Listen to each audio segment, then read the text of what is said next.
Hem vingut a la inauguració de les Jornades Nacionals de Robòtica.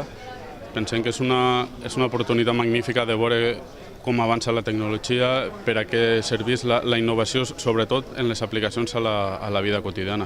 Avui ens anem a trobar amb experts de tot el país, inclús amb alguns experts internacionals, que veurem els avanços en aquests camps, els avanços en la millora de la vida de les persones amb dificultats de la mobilitat, en la vida de les nostres ciutats, i era una oportunitat que no podíem perdre i que des de la Diputació havíem de donar suport.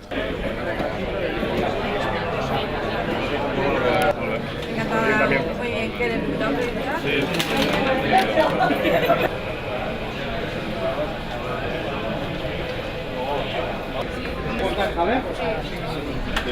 Estos ejemplos están ya más avanzados.